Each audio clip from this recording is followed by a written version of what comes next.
Pada suatu pagi di pertengahan November 2019, seorang pria berusia 55 tahun di Provinsi Hubei terbangun dengan keluhan ringan, batuk, demam, dan rasa tidak enak badan. Tak ada yang istimewa dari gejala itu. Mungkin ia mengira hanya terserang flu musiman biasa yang kerap datang saat cuaca mulai ekstrim.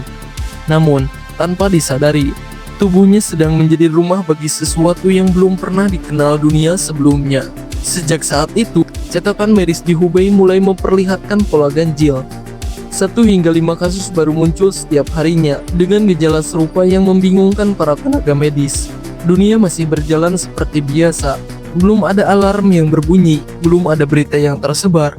Namun angka-angka terus merangkak naik, perlahan tapi pasti. Hingga 15 Desember, total infeksi setelah mencapai 27 orang. 2 hari kemudian, untuk pertama kalinya, lonjakan harian kasus menyentuh 2 digit. Dan pada 20 Desember, jumlah kasus yang dikonfirmasi melonjak menjadi 60. Sayangnya, kesadaran akan bahaya baru ini belum sepenuhnya hadir di kalangan medis. Menurut kesaksian sejumlah dokter, komunitas kesehatan di Wuhan baru benar-benar menyadari keberadaan penyakit misterius ini pada akhir Desember. Padahal, pada saat itu mereka sudah mulai mengumpulkan sampel dari pasien-pasien dengan gejala yang tak biasa. Namun langkah mereka terhambat oleh birokrasi. Setiap temuan harus menunggu persetujuan dari Pusat Pengendalian dan Pencegahan Penyakit Tiongkok. Prosedur yang bisa memakan waktu berhari-hari. Lebih jauh lagi, mereka diperintahkan untuk tidak mengungkapkan informasi apapun kepada publik. Sementara itu, waktu terus berjalan, wabah mulai bergerak diam-diam, menyusup dari satu tubuh ke tubuh lain, perlahan melintasi batas kota, negara, hingga akhirnya menjangkau seluruh dunia. Lantas, bagaimana semuanya bermula? Dan dalam video ini, mari kita telusuri lebih dalam tentang asal mula pandemi COVID-19.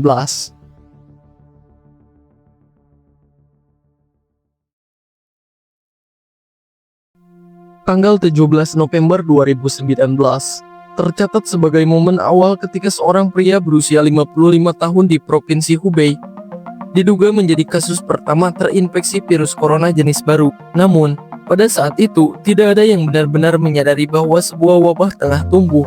Gejalanya tidak terlihat mencolok, dan data yang tersedia masih terlalu terbatas untuk menarik kesimpulan. Beberapa minggu kemudian, situasi mulai berubah. Pada 30 Desember 2019, sebuah dokumen berjudul "Pemberitahuan Mendesak tentang Pengobatan Pneumonia dengan Penyebab Tidak Diketahui" dikeluarkan oleh Administrasi Medis Komite Kesehatan Kota Wuhan. Peringatan ini menandai meningkatnya kekhawatiran di kalangan medis atas sejumlah kasus yang tidak bisa dijelaskan dengan penyakit yang sudah dikenal. Esok harinya, 31 Desember 2019, sebanyak 27 kasus pneumonia dengan penyebab yang belum diketahui resmi dilaporkan ke Organisasi Kesehatan Dunia atau WHO. Sebagian besar pasien diketahui memiliki hubungan dengan pasar makanan laut Guanan di Wuhan. Banyak di antaranya adalah pedagang kios. 7 orang di antaranya dilaporkan dalam kondisi serius. Laporan ini langsung memicu respon di kawasan sekitar. Otoritas kesehatan di Hong Kong, Macau, dan Taiwan mulai memperketat pemeriksaan kesehatan di pintu-pintu masuk wilayah mereka. Sebagai langkah pencegahan terhadap kemungkinan penyebaran penyakit yang saat itu masih menjadi misteri, memasuki awal tahun 2020, tepatnya pada 1 Januari, otoritas di Wuhan menutup pasar makanan laut Guanan. Pasar yang diduga memiliki kaitan dengan sejumlah kasus pneumonia misterius. Penutupan dilakukan untuk keperluan pembersihan dan disinfeksi sebagai bagian dari upaya awal pengendalian potensi penyebaran penyakit. Tak butuh waktu lama bagi perhatian internasional mulai tumbuh. Pada 3 Januari, Thailand mulai memberlakukan pemeriksaan kesehatan terhadap penumpang yang datang dari Wuhan di 4 bandara utama mereka. Di hari yang sama, Singapura juga mengambil langkah serupa dengan memeriksa suhu tubuh penumpang di Bandar Udara Changi. Sementara itu, penyelidikan terhadap penyebab penyakit terus berlangsung. Pada 5 Januari, hasil investigasi awal berhasil mengesampingkan kemungkinan penyakit-penyakit yang lebih dikenal, seperti flu musiman, SARS, MERS, dan flu burung. Jumlah kasus yang diduga terkait telah mencapai 59 orang, dengan 7 pasien dalam kondisi kritis. Semua pasien menjalani karantina, dan sebanyak 163 orang yang diketahui melakukan kontak dengan mereka mulai dipantau oleh otoritas kesehatan. Pada titik ini, Belum ditemukan bukti penularan dari manusia ke manusia, dan tidak ada laporan infeksi pada tenaga medis. Kekhawatiran mulai meluas. Pada 6 Januari, Pusat Pengendalian dan Pencegahan Penyakit di Amerika Serikat atau CDC mengeluarkan imbauan perjalanan ke Wuhan. Meski baru berstatus level 1 travel watch, mereka merekomendasikan agar pelancong menjaga kebersihan tangan, menghindari pasar hewan, serta membatasi kontak dengan hewan atau orang menunjukkan gejala tidak sehat. Pada 9 Januari 2020, dunia mendapat kepastian penting. Organisasi Kesehatan Dunia atau WHO mengkonfirmasi bahwa penyebab dari serangkaian kasus pneumonia misterius di Wuhan adalah jenis baru dari virus corona. Virus ini berhasil diisolasi dari salah satu pasien yang dirawat di rumah sakit. Pada hari yang sama, Pusat Pengendalian dan Pencegahan Penyakit Eropa menerbitkan penilaian risiko pertama mereka, menandai dimulainya perhatian serius di tingkat internasional. WHO juga melaporkan bahwa otoritas kesehatan di Tiongkok telah bergerak cepat dalam mengidentifikasi virus ini. Hanya dalam beberapa minggu sejak kemunculan kasus-kasus awal, saat itu jumlah kasus positif yang tercatat mencapai 41 orang. Namun, pada tanggal yang sama muncul kabar duka, kematian pertama akibat virus ini terjadi. Seorang pria berusia 61 tahun, pelanggan tetap di pasar tempat dugaan awal penularan, meninggal dunia. Ia diketahui memiliki sejumlah penyakit bawaan, termasuk gangguan hati kronis. Ia meninggal akibat gagal jantung dan pneumonia. Informasi ini baru dilaporkan ke publik oleh Komisi Kesehatan Nasional Tiongkok pada 11 Januari melalui media pemerintah. Pada 10 Januari, terobosan ilmiah mulai muncul. Peneliti dari Universitas Fudan di Shanghai mempublikasikan data sekuen genetik virus corona Wuhan melalui virological.org. Data tambahan dari berbagai institusi di Tiongkok juga mulai dipublikasikan ke platform internasional seperti Gisaid atau Global Initiative on Sharing All Influenza Data. Di hari yang sama, Public Health England juga menerbitkan panduan awal untuk kewaspadaan. Tanggal 11 Januari, pemerintahan Tiongkok melaporkan bahwa lebih dari 700 kontak dekat dari 41 kasus yang dikonfirmasi telah dipantau, termasuk lebih dari 400 tenaga kesehatan. Hingga saat itu, belum ada laporan kasus baru sejak 5 Januari. WHO pun mulai menyusun panduan awal untuk perjalanan internasional, pengujian laboratorium, dan investigasi medis. Namun, situasi mulai berubah. Pada 13 Januari, Thailand mengumumkan kasus pertama virus corona di luar Tiongkok. Seorang wanita berusia 61 tahun asal Wuhan.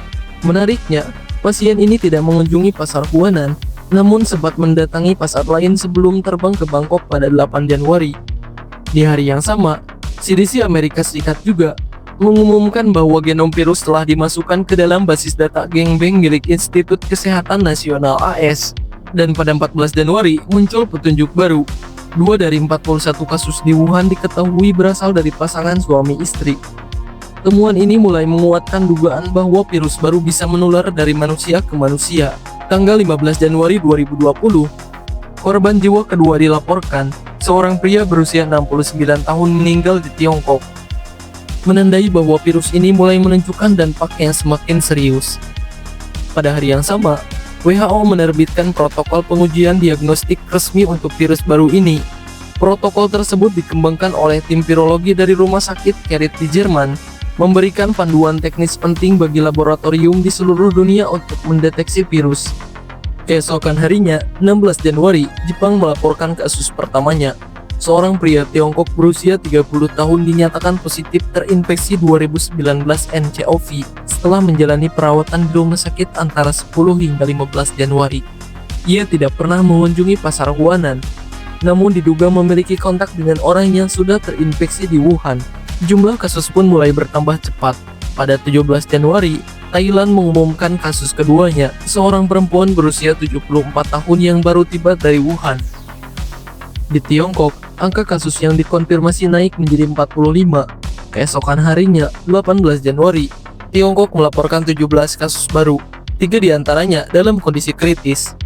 Total kasus yang telah dikonfirmasi secara laboratorium menjadi 62, dengan pasien berusia antara 30 hingga 79 tahun. Dari jumlah tersebut, 9 pasien sembuh, namun 8 pasien dalam kondisi serius. Pada 19 Januari, kasus mulai muncul di luar Wuhan. Provinsi Guangdong dan Beijing masing-masing melaporkan kasus pertama mereka. Di hari yang sama, kematian ketiga akibat virus ini tercatat di Wuhan. Tanggal 20 Januari menjadi titik balik, Korea Selatan melaporkan kasus pertamanya. Dan di Tiongkok, jumlah total kasus yang terkonfirmasi melonjak menjadi 218. Beijing dan Guangdong mencatat tambahan masing-masing 3 dan 13 kasus baru. Sementara Shanghai mencatat kasus pertamanya. Namun yang paling penting, tim investigasi dari Komisi Kesehatan Nasional Tiongkok mengkonfirmasi bahwa virus ini bisa menular dari manusia ke manusia. Setidaknya 2 orang telah terinfeksi, sementara mereka tinggal ratusan mil dari Wuhan. Pada 21 Januari 2020, Organisasi Kesehatan Dunia atau WHO mengumumkan akan menggelar pertemuan darurat pada hari berikutnya untuk membahas penyebaran virus ini dan menentukan apakah wabah tersebut layak dinyatakan sebagai kedaruratan kesehatan masyarakat yang meresahkan dunia. Sementara itu, di Tiongkok, virus terus menyebar dengan cepat ke berbagai wilayah baru. Provinsi Zhejiang melaporkan 5 kasus baru, Tianjin 2 kasus baru, dan Guangdong 3 kasus tambahan yang sudah dikonfirmasi secara laboratorium. Shanghai dan Henan masing-masing menambah 4 dan 1 kasus. Sedangkan Sichuan dan Chongqing juga melaporkan beberapa kasus baru. Tidak ketinggalan, Provinsi Shandong, Hunan, Yunnan, serta Jiangxi yang masing-masing mencatat beberapa infeksi. Total kasus terkonfirmasi di seluruh Tiongkok pun meningkat drastis menjadi 312. Sementara jumlah korban meninggal bertambah menjadi 6 orang. Kejadian ini juga mulai mengancam tenaga medis. 15 petugas kesehatan di Wuhan dilaporkan terinfeksi. 14 diantaranya diduga tertular dari 1 pasien super penular, menandai awal dari tantangan besar dalam melindungi garda terdepan penanganan wabah. Di luar daratan Tiongkok, kabar juga mulai menyebar. Taiwan melaporkan kasus pertamanya yang telah dikonfirmasi secara laboratorium. Sementara Amerika Utara mencatat kasus pertamanya di negara bagian Washington. Pada 22 Januari 2020, Komite Darurat WHO menggelar pertemuan penting, namun belum mampu mencapai kesepakatan apakah wabah ini harus diklasifikasikan sebagai kedaruratan kesehatan masyarakat yang meresahkan dunia atau PHEIC. Karena masih minimnya data yang tersedia, diskusi lanjutan dijadwalkan pada hari Kamis berikutnya untuk mendapatkan gambaran yang lebih jelas. Sementara itu, virus terus menyebar dengan cepat di berbagai wilayah. Macau dan Hong Kong melaporkan kasus pertama mereka yang dikonfirmasi secara laboratorium. Di daratan Tiongkok, penambahan kasus terjadi di hampir semua provinsi utama. Beijing melaporkan 5 kasus baru, Guangdong 9, Shanghai 5, Tianjin 2, Zhejiang 5, dan Jiangxi 1. Provinsi lain seperti Liaoning, Guizhou, Fujian, Anhui, Shanxi, Ningqi, Hainan, Hunan, dan Guangqi juga melaporkan sejumlah kasus baru. Secara keseluruhan, jumlah kasus terkonfirmasi di Tiongkok melonjak tajam menjadi 541 kasus, dengan korban meninggal yang bertambah menjadi 17 orang. Menanggapi situasi yang semakin serius ini, pemerintah Cina mengambil langkah drastis, memberlakukan karantina ketat di Wuhan, membatalkan seluruh penerbangan dan perjalanan kereta api dari kota tersebut, serta menghentikan layanan transportasi umum mulai pukul 10 pagi waktu setempat pada 23 Januari. Di luar negeri, Thailand mencatat tambahan 2 kasus baru, menjadikan total kasus yang dikonfirmasi di sana menjadi 4. Sementara itu, Hong Kong melaporkan kasus kedua pada malam hari yang sama. Data baru menunjukkan penyebaran cepat penyakit ini dan terjadi peningkatan tingkat penularan atas virus ini. Pada 23 Januari 2020, penyebaran virus terus meluas ke berbagai wilayah. Provinsi Jiangsu dan Heilongjiang melaporkan kasus terkonfirmasi pertama mereka, sementara Guangxi menambah 3 kasus baru. Di tengah situasi yang semakin genting, Wuhan resmi menangguhkan semua transportasi umum mulai pukul 10 pagi, termasuk jalur bus, metro, feri, serta menghentikan seluruh perjalanan kereta api dan penerbangan keluar masuk kota. Langkah ini diambil sebagai upaya tegas untuk menghambat penyebaran virus dari pusat wabah. Di kawasan sekitarnya, Macau melaporkan kasus kedua yang dikonfirmasi, seorang pria berusia 66 tahun yang baru datang dari Wuhan. Singapura juga melaporkan kasus pertamanya, seorang pria Tiongkok berusia 66 tahun yang baru tiba di negara itu. Vietnam juga tidak ketinggalan, mengkonfirmasi 2 kasus pertama, seorang ayah dan putranya yang berusia 66 dan 28 tahun, yang keduanya berasal dari Tiongkok. Sementara itu, di Amerika Serikat, seorang mahasiswa dari Texas A&M University di College Station yang baru kembali dari perjalanan ke Wuhan diduga telah terinfeksi virus tersebut. Mahasiswa pria berusia 20 tahunan ini kini dikarantina sambil menunggu hasil tes laboratorium, menandai salah satu tanda awal masuknya virus ke Amerika Serikat. Pada 24 Januari 2020, langkah-langkah pencegahan semakin meluas di Tiongkok. Sekitar 70.000 bioskop di seluruh negeri ditutup sampai pemberitahuan lebih lanjut, menandai salah satu tindakan paling drastis di sektor hiburan. Beberapa provinsi dan kota besar seperti Hubei, Chongqing, Shanghai, Beijing, Hunan, Guangdong, Zhejiang, Anhui, dan Tianjin menyatakan status darurat kesehatan masyarakat level 1, yang berarti resiko sangat tinggi. Kota Jingzhou resmi dikarantina, sehingga total populasi yang terkena pembatasan ketat meningkat menjadi sekitar 35 juta orang. Tempat-tempat populer seperti Shanghai Disneyland dan kota terlarang juga ditutup sementara sebagai respon atas wabah yang semakin meluas. Di sisi kasus, beberapa provinsi melaporkan tambahan kasus terkonfirmasi. Shandong 6 kasus, Hunan 15 kasus, Liaoning 1 kasus, Fujian 4 kasus, Anhui 6 kasus, dan Ningxi 1 kasus. Situasi internasional juga semakin mengkhawatirkan. Amerika Serikat, Jepang, dan Korea Selatan mengkonfirmasi kasus kedua mereka, sementara Singapura melaporkan kasus ketiga. Tanda nyata penyebaran global terlihat jelas saat Eropa melaporkan kasus virus corona pertamanya di Prancis. Khususnya di Paris dan Bordeaux, Hong Kong pun menambah jumlah kasusnya menjadi 5. Pada 25 Januari 2020, situasi di Tiongkok semakin serius dengan status darurat kesehatan level 1 yang secara resmi diumumkan di 10 provinsi dan 3 daerah otonom, termasuk Jiangsu, Hainan, Xinjiang, dan Heilongjiang. Sehingga kini total 30 dari 31 wilayah di Republik Rakyat Tiongkok menerapkan status ini. Hanya Tibet yang belum terdampak. Penetapan ini menegaskan bahwa meluasnya penyebaran virus di dalam negeri. Di luar Tiongkok, sejumlah negara mulai melaporkan kasus pertamanya. Australia mengkonfirmasi 4 kasus, tersebar di Victoria dan New South Wales, bisa melaporkan 3 kasus awal di Johor Bahru. Sementara Jepang mengumumkan kasus ketiganya. Kanada juga telah mengamati dugaan kasus pertamanya. Sementara itu, Thailand menambah 2 kasus baru, menjadi total 7, dan Singapura mencatat kasus keempat. Politbiro Partai Komunis Tiongkok menggelar pertemuan penting untuk membahas langkah pencegahan dan pengendalian virus. Presiden Xi Jinping menegaskan bahwa negara sedang menghadapi situasi gawat karena sejumlah kasus yang terus bertambah dengan cepat.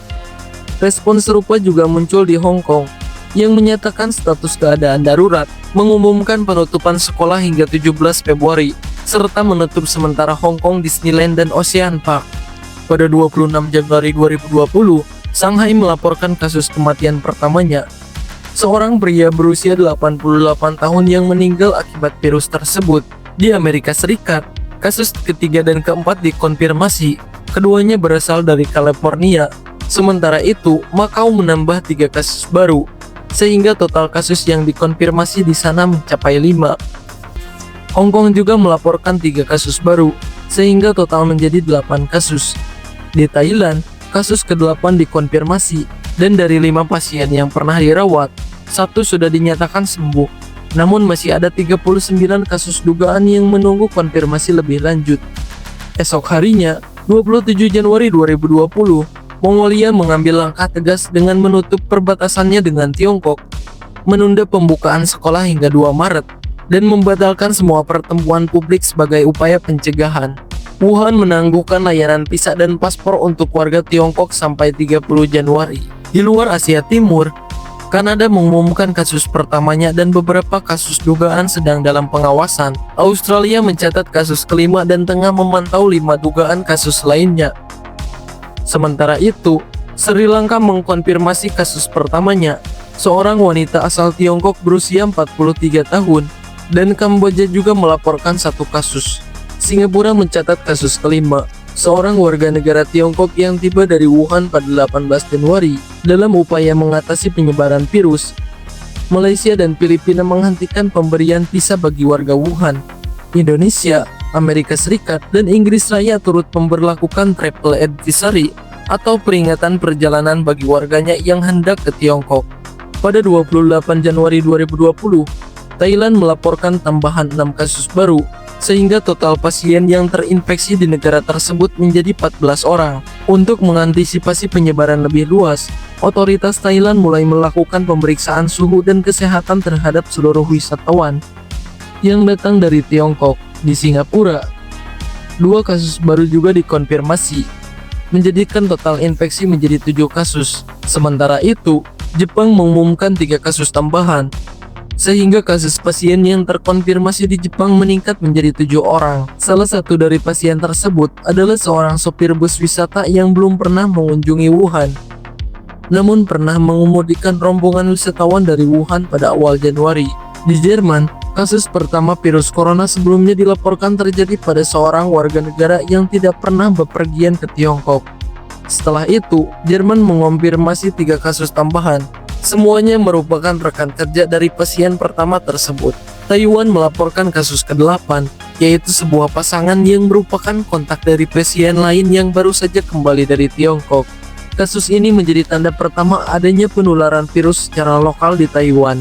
Di Eropa, Prancis mengkonfirmasi 1 kasus baru yang melibatkan seorang turis tua asal Tiongkok yang saat ini dalam kondisi kritis. Pada 29 Januari 2020, Tibet melaporkan 1 kasus suspek virus corona pertamanya dan segera mengumumkan status darurat kesehatan masyarakat tingkat 1, menjadikannya daerah administratif terakhir di Tiongkok yang melakukan hal tersebut. Jepang mengonfirmasi 4 kasus tambahan, termasuk kasus penularan dari manusia ke manusia untuk pertama kalinya di Jepang. Salah satu pasien tersebut adalah pemandu wisata yang berada di bus yang sama dengan sopir yang terkonfirmasi positif pada 28 Januari. Di Finlandia, kasus pertama virus corona juga muncul, ditemukan pada seorang turis di Lapland yang telah meninggalkan Wuhan sebelum kota tersebut dikunci. Pada 30 Januari, Tibet akhirnya mengonfirmasi kasus virus corona pertamanya, sehingga kini semua 31 daerah administratif di Republik Rakyat Tiongkok telah melaporkan kasus. Di Malaysia, 1 kasus tambahan dikonfirmasi berupa seorang wanita warga negara Tiongkok berusia 48 tahun yang menjalani isolasi di Johor Bahru, sehingga total kasus di negara tersebut bertambah menjadi 8. India mengumumkan kasus pertamanya pada seorang siswa yang kembali dari Universitas Wuhan ke Kerala. Filipina juga melaporkan kasus pertamanya, yaitu seorang wanita asal Tiongkok yang tiba di Manila melalui Hong Kong.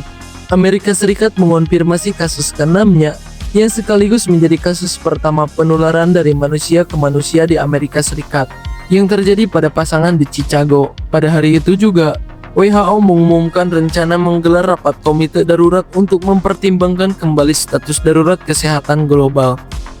Berdasar peningkatan kasus dan bukti penularan manusia ke manusia di luar Tiongkok, memasuki 31 Januari 2020, beberapa negara di luar Tiongkok mulai mengonfirmasi kasus COVID-19 pertama mereka. Britania Raya dan Rusia melaporkan kasus perdana, diikuti Swedia dan Spanyol yang mengumumkan kasus pertama mereka. Di Amerika Serikat, kasus ke-7 terkonfirmasi di Santa Clara County, California. Thailand juga melaporkan tambahan 5 kasus, termasuk penularan virus dari manusia ke manusia yang pertama kali terjadi di negaranya, sehingga total kasus terkonfirmasi meningkat menjadi 19. Perkembangan ini memperlihatkan bagaimana virus SARS-CoV-2 dengan cepat menyebar melintasi batas negara, menunjukkan bahwa pandemi ini bukan hanya masalah lokal, melainkan ancaman kesehatan global yang membutuhkan respon bersama.